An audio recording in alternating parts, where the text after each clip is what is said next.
Hello and welcome to Afternoon Tea with Karen. Since my last video, my meditation and prayers in regards to my relationship with God have been answered by the ABC. How Christianity was weaponized to justify theft in Australia by Sobian and Jack, who don't know the difference between Christians and Jews. According to Anne Paddle Gray, Christianity has been used as justification for theft, even though it contradicts the biblical commandment, thou shalt not steal. She draws a connection between colonial ideology and the book of Joshua. He defines Yahweh, the name for the God of the Israelites, as the colonial God giving the chosen people, the Israelites, the right to take possession, to steal the Canaanites' land, and to commit genocide, to wipe them off the planet, Dr. Paddle Gray explains. That interpretation of that biblical text was applied and embraced by the West as them being the chosen people to be able to take others' people's lands because God had blessed them to do so.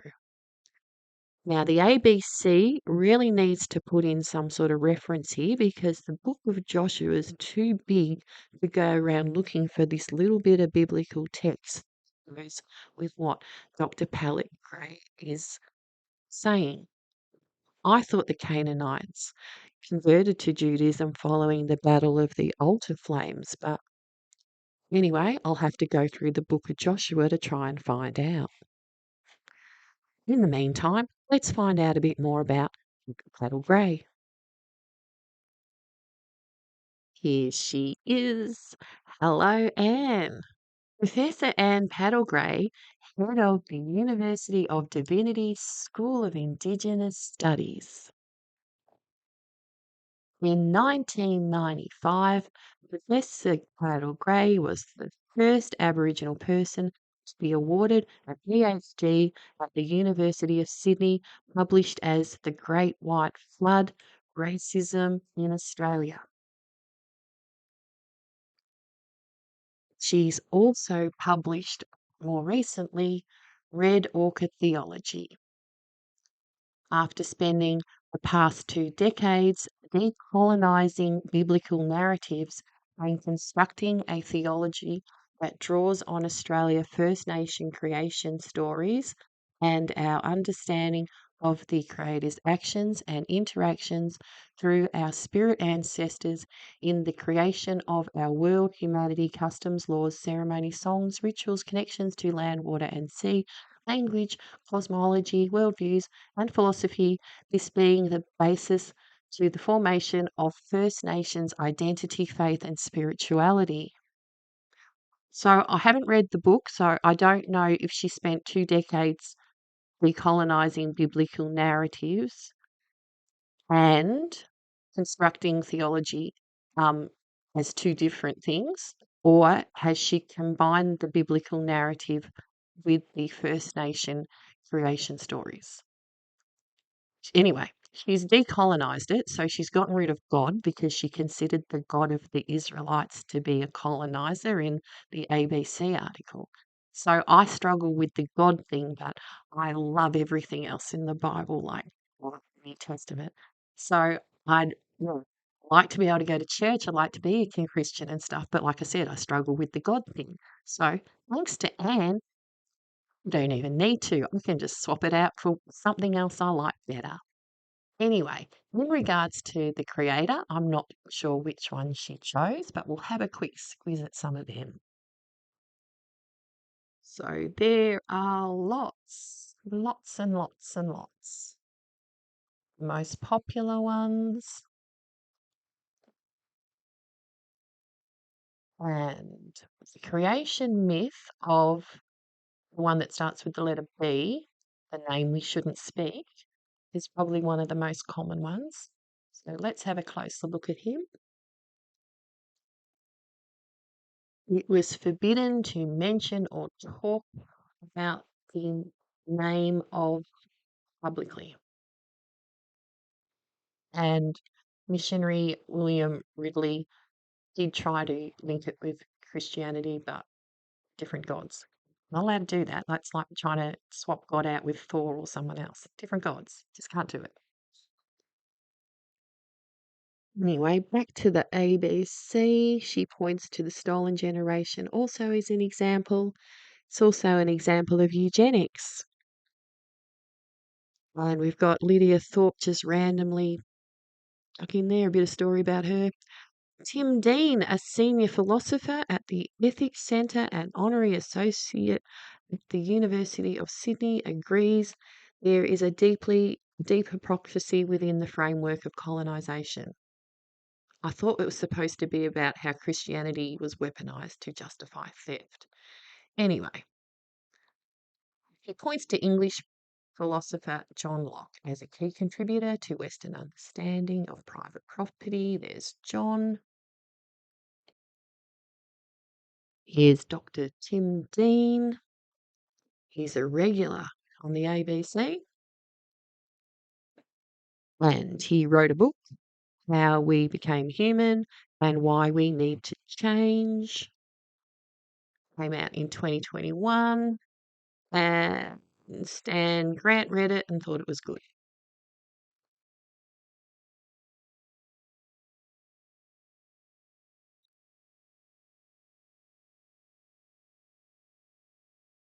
Dr. Dean says that owners have every right to defend or dispose of their property as they see fit. But the incentive for theft grows when there is a great inequality, some who have little or none, and some who have much, he points out. So when the 14-year-old's hurtling down the road in your car that they've stolen, trying to escape the police, just remember it's because of inequality. And when the junkie's selling your stuff down at Smack Converters, just remember they're there because of inequality. Anyway, da, da, da, da, da. So, like, Christianity's totally gone out. Not even, not even mentioning it anymore. So, yeah. Adam, are we settler colonialists? Well, it depends on what you mean by we, but in the You and theory me. of you and me, the theory of settler colonialism, as I think it's elaborated by academics, you don't have to be descended from someone who you would ordinarily consider a settler in order to be a settler. In other words, when you think of settlers in American history, you might think of like Puritans, people who first settled, Europeans who first came here in the 17th century.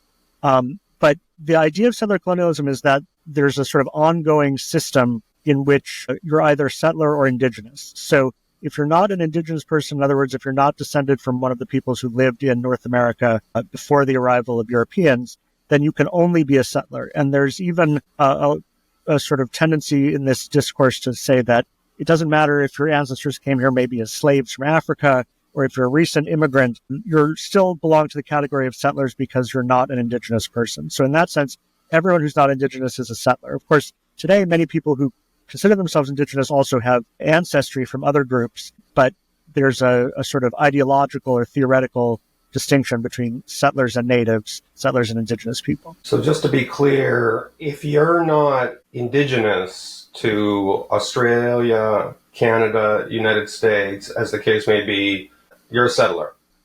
Right. That's the idea. And I think that for people who have embraced this way of thinking, acknowledging yourself as a settler is actually sort of an important moral gesture. It's not unlike saying in evangelical Christianity that you're a sinner. You say, I acknowledge that I'm a sinner, that I'm fallen, that I've inherited this sort of sin from the past. So like original sin, it doesn't have to be something that you personally did. It's sort of the continuing legacy of the original crime of settlement. You make the point that it kind of goes beyond ordinary Christian doctrine, where it's kind of predestination, that your soul, the status is determined by your ancestry. There's nothing you can do. If you're a settler, there's a black mark on it. Is this a deflected form of Christianity for a post-religious society? I think that it definitely has a religious spiritual element to it.